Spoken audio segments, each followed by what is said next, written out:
स्वागत है जी आपका। आज बात होगी सबसे बड़े मुकाबले की मेरे हिसाब से तो, क्योंकि इससे बड़ा मुकाबला नतीजे के लिहाज से, पॉइंट्स टेबल के लिहाज से मुश्किल ही मिलने वाला है आपको इस आईपीएल में। हालांकि आगे आने वाले कुछ मैचेस हो सकते हैं जो अगेन डू और डाई हो, लेकिन ये भी एक तरह का क्वार्टर फाइनल है। अगर आप इसे क्वार्टर फाइनल माने तो गलत नहीं होगा, क्योंकि यहां से चीजें, हालांकि दोनों टीमों के पास मौके होंगे, फिर भी 3-3 मैचेस जो भी हारती है कि 3-3 मैचेस जीतो और 16 पॉइंट्स तक पहुंचो। लेकिन उसके बावजूद भी अगर आप देखोगे तो it's all to play for both the sides भाई। तो क्या लग रहा है, सबसे पहले तो ये बताइए, क्योंकि मुंबई ऑब्वियसली, मतलब अगर आप उस लिहाज से कहोगे, बैटिंग के लिहाज से कहोगे तो तगड़ी है, लेकिन आरसीबी कहीं ना कहीं बॉलिंग के लिहाज से आगे निकलती हुई दिखाई देगी आपको। बिल्कुल, बैटिंग में भी आरसीबी तगड़ी है, ऐसा नहीं कहोगे आप। बैटिंग में भी मैं कहूंगा अगर आप टॉप 3 उनके देखोगे तो मुंबई के टॉप 3 को तो वो मात दे देंगे इस वक्त पर। ईशान किशन कहीं स्टैंड नहीं कर रहे, रोहित शर्मा कहीं स्टैंड नहीं कर रहे, ठीक है। कैमरन ग्रीन ने जिस तरीके से खेला है, मैं उनकी पारियों को फिर भी थोड़ा सा दम देकर रखूंगा जिस हिसाब से वहां तो पता ही नहीं है ना नंबर 3, लेकिन मैं उनका नंबर 3 ग्लेन मैक्सवेल मान रहा हूं। तो ग्लेन मैक्सवेल से बेटर आपको कैम ग्रीन ने कर दे दिया। बिल्कुल।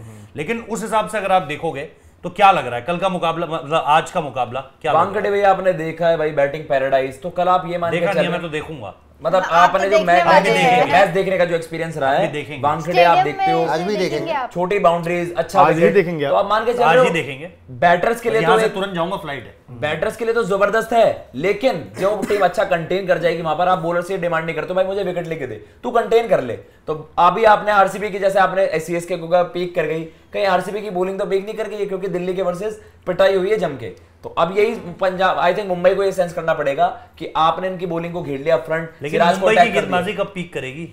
मुंबई की गेंदबाजी अब आप ऑप्शंस भी कंसीडर करोगे नहीं, जो पीक कर रहा है आप उसको बाहर कर दे रहे हैं। अर्जुन आपको शुरुआत में अच्छा करके दे रहे थे, आपने 3 मुकाबले खेले, बाहर कर दे, क्योंकि अरशद की इंजरी थी यार। ठीक है, लेकिन आपको अच्छा करके देगा, वो समझ आता है। मोहित भी इसीलिए आया ना गुजरात में, खराब नहीं किया, लेकिन मैं यही कह रहा हूँ, अरशद ने खराब नहीं किया, अरशद ने खराब नहीं, अर्जुन ने आउटस्टैंडिंग नहीं कर दिया था कुछ।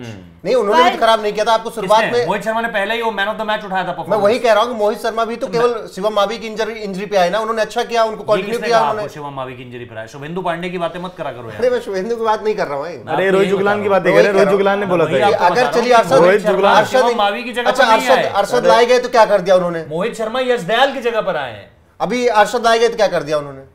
कौन सा मुकाबला? यश दयाल की जगह पर आए, क्योंकि शायद वहां आने की वजह ये नहीं थी, क्योंकि वहां शायद वो इंजरी थी। 7 या 8 ओवर में 1 ओवर छोड़ दीजिए अर्जुन का, तो सब ओवर उसका शानदार रहा है भाई। मैं कहां कह रहा हूं कि शानदार नहीं रहा है, लेकिन अरशद ने भी खराब नहीं किया था। मैं आपको ये बताने की कोशिश कर रहा हूं, अरशद नहीं थे, इस वजह से अर्जुन आए, अरशद वापस आ गए तो अर्जुन नहीं आ पाए। अब अगर अरशद के कुछ गेम डेफिनेटली अगर उतने अच्छे नहीं जाते हैं तो आप अर्जुन को शायद वापस आता हुआ देखोगे, लेकिन जिस बंदे ने पहले अच्छी गेंदबाजी की उस बंदे को आप एकदम से इंजरी की रिप्लेसमेंट के तौर पे थोड़ी बाहर कर दोगे। बिल्कुल, बात सिर्फ उतनी सी है। लेकिन उसके अलावा भी तो आपके पास सवाल है ना। जोफ्रा आर्चर आपके बिल्कुल ही मतलब डाउन एंड और अभी तो आपकी कप्तानी भी सवालों के घेरे में, जिस तरीके से उस पर भी आ रहे हैं, एक-एक करके बात कर लेंगे। आप तो एमआई की गलती के बारे में आप बताते ही नहीं हैं। फायर ब्रांड आलोचक बन रखी है एमआई की।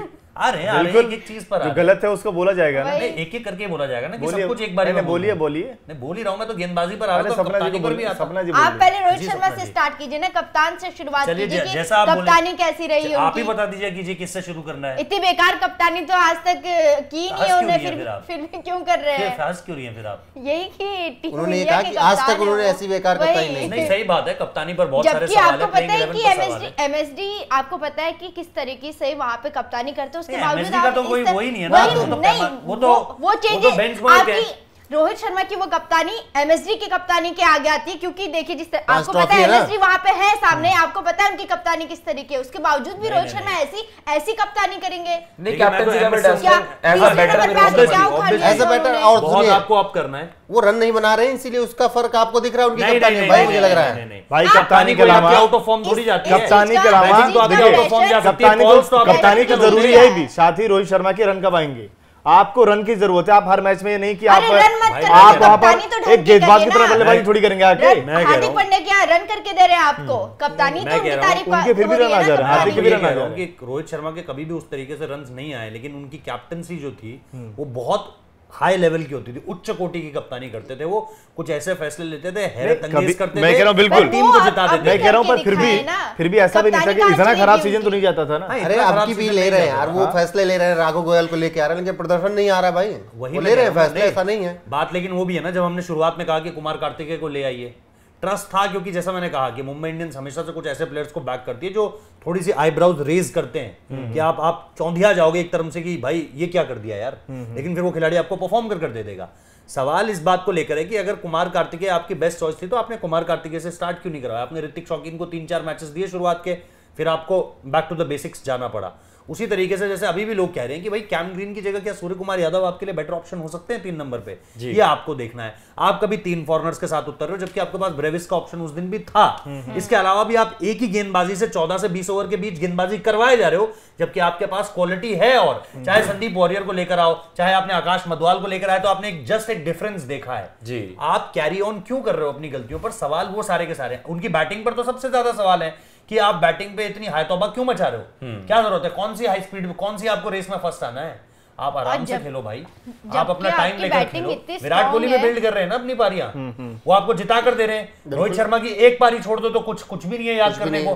विराट कोहली ने कम से कम 5 या 6 अर्धशतक लगाए, तो उसमें से 2 या 3 में तो उनकी टीम जीती है सीधे तौर पर। अगर लोग ये कह रहे हैं कि 3 में हारी भी, वो भी मैं गलत मानता हूं कि वो विराट की वजह से नहीं हारे, लेकिन उसके बाद भी रोहित शर्मा के पास तो वो पारियां भी नहीं है। बिल्कुल, तो कम से कम रोहित शर्मा और आउट होने का जो तरीका है ना, आउट होने का तरीका पर भी सवाल है। महेंद्र सिंह धोनी ने 3 खिलाड़ी पीछे लगा के आप आउट हो जा रहे हो यार। लगातार बैक टू बैक 2 मुकाबले में हो रहा है कि जो कीपर है वो आपका थोड़ा आकर आगे खड़ा हो जा रहा है, फिर रोहित शर्मा समझ ही नहीं पा रहा मैं करूं तो करूं क्या। ये तरीका भी उनका गलत है। लेकिन इसके अलावा अगर आप देखें एज ए बैटिंग लाइनअप, मुझे लग रहा है फिर भी मुंबई ज्यादा पलड़ा भारी है। मुंबई ने रिकॉर्ड चेज वहां पर करे, स्काई फॉर्म में आ गए हैं। आप मुंबई शायद आ जाए वापस। डिफेंड करना इस मुंबई लाइनअप के सामने बड़ा मुश्किल हो जाएगा। वो मत करना जैसे पिछली बार आपने करा था ना कि टिम डेविड भी खिला लिए, फिर वहां पे टेस्टन स्टब्स भी खिला लिए, सबको ऊपर भेज दिया, डेविड को नीचे कर दिया, वो 18 गेंदे ले रहा है, कुछ नहीं कर पा रहा है। बिल्कुल, वो सारी की सारी चीजें थोड़ी समझ से परे है। फिर आपने चलो नेहल वधेरा को ऊपर भेजा, वो प्रमोट होने के बाद अच्छा वो चल गया उस तरीके अच्छा से कर दिया उसने। लेकिन सवाल इस बात को लेकर है कि भाई ठीक है, वो आपका उस तरीके का आपका नंबर 3 आ जाना, क्या मतलब है उस बात का भाई? बिल्कुल, अगर आपको स्पिनर्स के सामने खेलना है तो भाई स्पिनर्स के सामने बचाओ तो सही खुद को। आप तो पेसर पे इतना रिस्की शॉट खेल रहे हो जिसमें 10 में से 9 बार आप आउट हो गए, एक बार कभी बच जाओगे तो बच गए। तो भाई जो आप एग्जीक्यूट करना चाह रहे हो उन पर उस तरीके से आपके एग्जीक्यूशंस भी तो उस तरीके से हों। बिल्कुल, वो चीज नहीं दिख रही है भाई, और इसीलिए मुझे लग रहा है यही सारी की सारी चीजें। देखो उनके पास हेजलवुड है, सिराज है, ओवरऑल काफी कुछ घूम फिर कर आएगा रोहित शर्मा ईशान किशन बहुत हद तक सॉल्व कर सकते हैं। मैं कह रहा Rohit Sharma the captain, Rohit Sharma the batter. Wankhede में थोड़ा रन आ जाते हैं ईशान के भी जी, ये अच्छी बात है। विकेट सही मिल जाता है, विकेट सही रहता है। रोहित शर्मा अगर अपनी कप्तानी में थोड़ा सा भी कॉन्फिडेंस दिखाए ना, उनके ईशान किशन भी करके दिखाएगा, सूर्य कुमार यादव भी करके दिखाएगा, जितने भी आप बैटिंग को वो कर रहे हैं सब करके दिखाएंगे। लेकिन आपके ही कप्तान वहां पे नहीं करते इस तरीके की, ना पारी खेलते हैं ना कप्तानी कर रहे उस तरीके की। बिल्कुल भागम भाग में बताइए आरसीबी में बताइए क्या लग रहा है? आरसीबी का वही है, बहुत ज्यादा रिलाई करते हैं अपने टॉप 3 पे, लेकिन लोमरोर की एक पार्ट ने समाओ कॉन्फिडेंस दिया। केदार जाधव भी आए भाई, वो भी आ गए। आपको लग रही है चीजें सही, लेकिन आप वानखेड़े में देखते हैं बोलिंग आपने देख लिया, सिराज को मार पड़ेगी तो सबको मार पड़ेगी, फिर वो चीज है।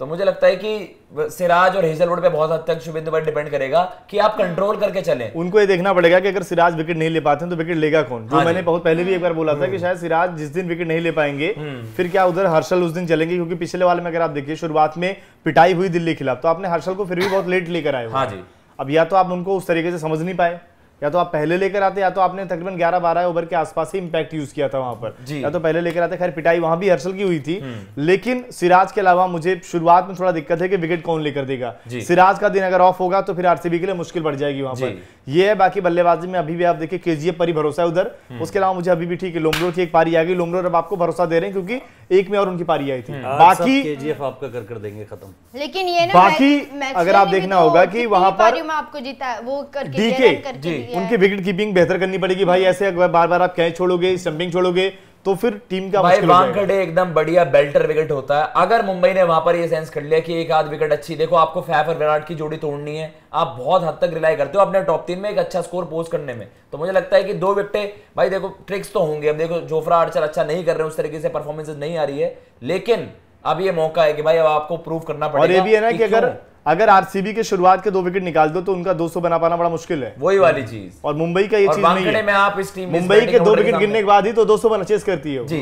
कैप्टन वाइस कैप्टन बता दीजिए मुझे आप लोग। मुझे बता दीजिए, मेरे जो कैप्टन रहेंगे वानखेड़े में है तो मैं सूर्या की तरफ जाऊंगा।